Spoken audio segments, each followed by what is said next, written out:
Olá! Você sabe qual é a importância da medida da mecânica ventilatória? Essa medida é importante para avaliar a gravidade da doença, otimizar os ajustes no ventilador mecânico e analisar os efeitos das várias intervenções terapêuticas. Dentro da prática clínica, as medidas realizadas são driving pressure, complacência estática, resistência, pressão expiratória final positiva intrínseca, a auto-PIP, e a constante de tempo.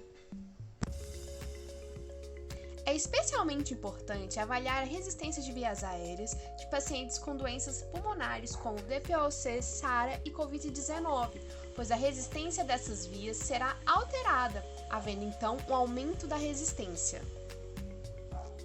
Então vamos aos conceitos. Drive pressure é a pressão de distensão do alvéolo. O cálculo é dado pela diferença da pressão de platô menos a PIP. Seu valor de referência é até 15 cm de água. Complacência estática. A complacência é o parâmetro que avalia a elasticidade do sistema respiratório. Corresponde à relação entre o volume corrente e a drive pressure.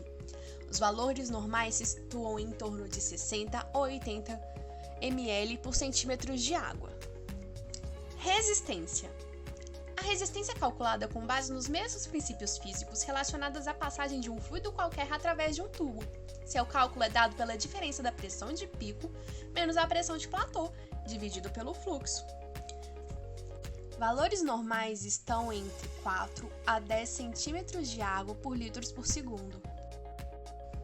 Auto-PIP indica se ocorre aprisionamento de ar nos alvéolos ao final da expiração. Para encontrar o valor, deve-se zerar a PIP do ventilador e realizar a pausa expiratória por 2 segundos. E então o ventilador fornecerá diretamente o valor da auto-PIP. Constante de tempo. Por definição, uma constante de tempo em ventilação mecânica corresponde ao tempo necessário para que as pressões entre as vias aéreas e os alvéolos se equilibrem.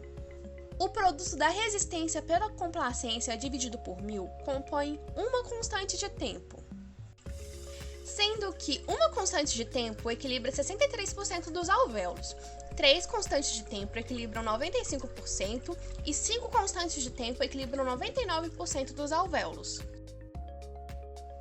Para a correta realização dos cálculos, o paciente deve estar sedado e criogenizado, portanto, totalmente entregue à ventilação mecânica, sendo imprescindível a estabilidade hemodinâmica do mesmo.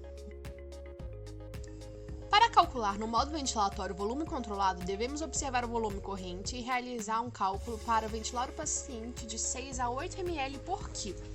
A frequência respiratória deve ser ajustada de modo a relação em Zs ficar de 1 para 2.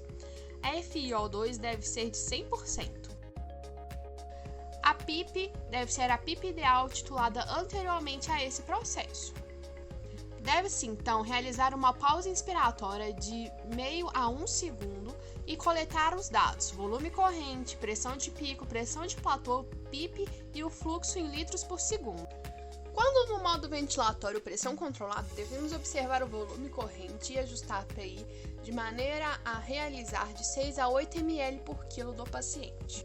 A frequência respiratória deve ser ajustada de modo a manter uma relação em Es de 1 para 2. A FiO2 deve ser de 100%. Colocar a PIP ideal calculada anteriormente, realizar a pausa inspiratória de meio a 1 segundo e coletar os seguintes dados: volume corrente, pressão de pico, pressão de platô e PIP. Mas atenção! No modo ventilatório pressão controlada, não é possível realizar o cálculo de resistência e constante de tempo, pois o fluxo é livre.